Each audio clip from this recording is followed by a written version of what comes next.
Un TLC es un acuerdo comercial, regional o bilateral que en teoría sirve para ampliar el mercado de bienes y servicios entre los países participantes. Consiste principalmente en la eliminación o rebaja sustancial de los aranceles para los bienes de importación. Los TLC se rigen por las reglas de la Organización Mundial del Comercio o por mutuo acuerdo entre las partes involucradas. Conlleva también al establecimiento de disposiciones legales que regulen todas las áreas de comercio y garantiza los derechos y obligaciones de las personas o empresas involucradas en el intercambio comercial. No todos los tratados de libre comercio son iguales, pues varían en su cobertura y profundidad.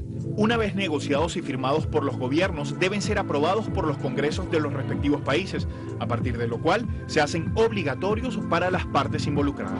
El primer tratado de libre comercio fue entre Gran Bretaña y Francia, firmado en 1860. Introduce la cláusula de nación más favorecida. Este TLC también es conocido como Tratado de Cobden-Chevalier.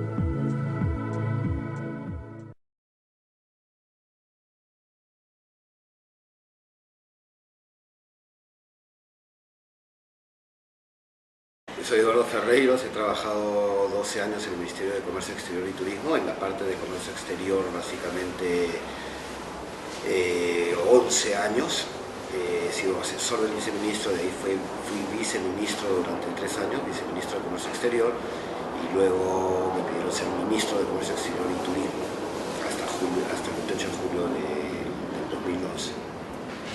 Uno de los trabajos más importantes que he tenido la suerte de estar presente y liderando muchos de esos procesos era la firma de tratados de libre comercio.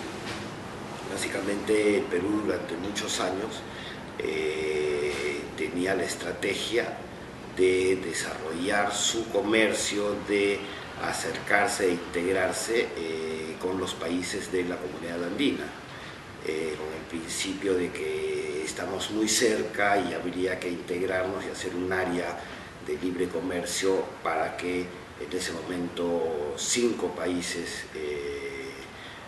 andinos potencialicen sus capacidades y puedan integrarse mejor al mundo, ¿no? Pero este proceso duró, ya tenemos más de 40 años como miembros de la comunidad andina, y nunca ha dado los beneficios que se esperaban, porque en realidad somos mercados muy chicos y mercados muy pobres. Entonces, si bien la comunidad andina ha servido para que podamos vender productos con valor agregado entre nosotros, y sobre todo la pequeña empresa, que le resulta pues más fácil vender calzado a Ecuador que venderle calzado a Italia, representa solamente el 6% del comercio que tenemos con el mundo. Entonces decidimos por ahí, por el año 2000, ir hacia los grandes mercados, hacia nuestros principales socios comerciales, y Estados Unidos se veía como el principal mercado. En ese momento cerca del 33% de nuestras exportaciones se dirigían a Estados Unidos, y la idea era poder consolidar un acceso preferencial a ese mercado. Entonces, el primer gran proyecto de Tratado de Libre Comercio, a diferencia que con lo que se tenía anteriormente, que eran los acuerdos de complementación económica. Los acuerdos de complementación económica básicamente lo que busca es, entre 2 países, reducir los aranceles y las barreras de acceso al mercado de bienes. Y eso teníamos, como les decía, con la comunidad andina, y teníamos un acuerdo de complementación económica con Chile y uno con México, muy pequeño, acotado a un número muy pequeño de productos. Entonces, la idea era no solamente liberalizar el mercado de bienes, sino liberalizar el mercado de servicios y tener acceso preferencial a los grandes mercados. Entonces, la experiencia con Estados Unidos fue el gran proyecto que comenzó la firma de los tratados de libre comercio que vinieron posteriormente, ¿no? Se armaron 21 mesas de negociaciones donde se veían temas de acceso a mercados, agrícola, textiles, bienes industriales, pero también se negoció servicios financieros, servicios transfronterizos, telecomunicaciones, compras públicas, propiedad intelectual, asuntos laborales, asuntos medioambientales, y así 21 temas de negociación que normalmente no entraban en el formato de acuerdo que teníamos anteriormente, ¿no? Fue un proceso largo, hubo mucha oposición. En ese momento, cuando iniciamos el proceso, cerca del 75% de las personas encuestadas decían estar en contra de un acuerdo de libre comercio con Estados Unidos. En mi opinión, respuestas instintivas, sin saber exactamente qué es lo que se trataba, pero la imagen de que Perú, país pequeño, negociando con un país poderoso, íbamos a terminar perdiendo, ¿no? Cuando justamente es al revés, el que gana era el Perú, que iba a tener acceso al mercado más importante del mundo, más de 350 millones de americanos con ingresos per cápita de $35.000 al año en promedio, y el Perú en ese momento era un país pues, de 26 millones de habitantes con ingresos de $2.500, entonces era poco lo que ganaba Estados Unidos frente a lo que nosotros íbamos a ganar, ¿no?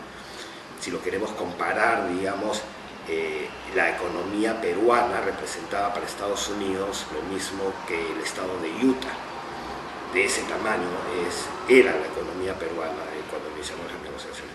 La cosa es que hicimos un proceso dentro del sector público para convencer a los demás ministerios y a las demás instituciones del sector público, que al final fueron 28, incluidos ministerios, organismos reguladores, INDECOPI, SENASA, eran 28 instituciones y al final eran como 150 funcionarios públicos trabajando en este proyecto para lograr el Tratado de Libre Comercio, ¿no?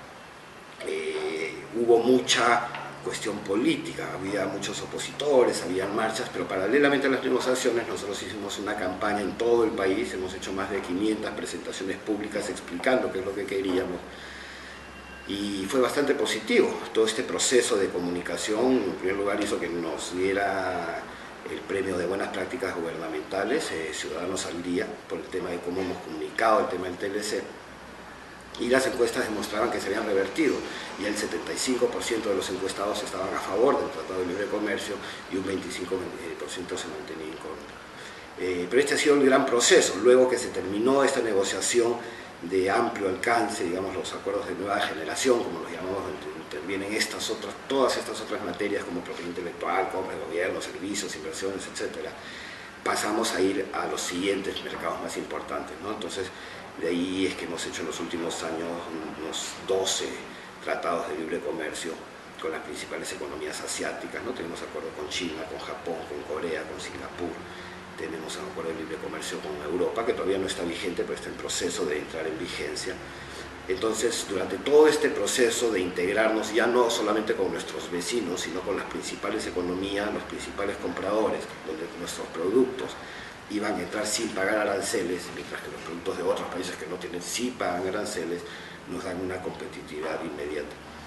Pero los acuerdos de libre comercio no solamente sirven para exportar bienes o mantener un comercio de servicios fluido. O sea, lo que me refiero es no solamente es para exportar más, sino hay dos temas que normalmente no se hablan mucho, que es el tema de atraer inversiones.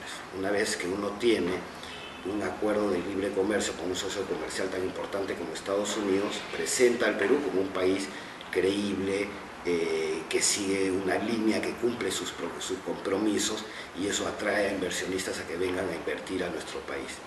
Y otra cosa positiva que tienen los acuerdos de libre comercio, aparte de hacer un aumento en nuestras exportaciones de bienes y servicios, de atraer inversiones, es consolidar una reforma regulatoria, digámoslo así, en que difícilmente va a ser cambiado. Es decir, nosotros en un acuerdo comercial nos ponemos de acuerdo en ejercer cierto tipo de prácticas, por ejemplo en compras públicas, que ya no pueden ser modificados tan fácilmente sino revisando el tratado. Entonces es una forma de ponerle un candado a la reforma económica que se hizo en este país desde los 90 y que ha continuado por los gobiernos que le siguieron, ¿no? El gobierno comienza esta reforma, digamos, en el gobierno del presidente Fujimori, pero sigue con el presidente Paniagua y con el presidente Toledo y con el presidente García, y en este momento, en lo que compete a comercio exterior, también podría decir que continúa con el gobierno del presidente Humala, ya que se acaba de llevar la 9ª ronda de negociaciones para el Acuerdo Transpacífico, y en el equipo de comercio exterior se ha mantenido el mismo equipo, el mismo viceministro que yo tenía, los mismos negociadores, lo que quiere decir que es un equipo técnico que está trabajando y los beneficios se han visto, ¿no? Se han duplicado las exportaciones en los últimos 5 años y básicamente, y no estoy hablando de los minerales, sino de productos no tradicionales con valor agregado, y básicamente yo creo que el gobierno actual debe ponerse por lo menos esa meta, ¿no? Duplicar las exportaciones en el periodo de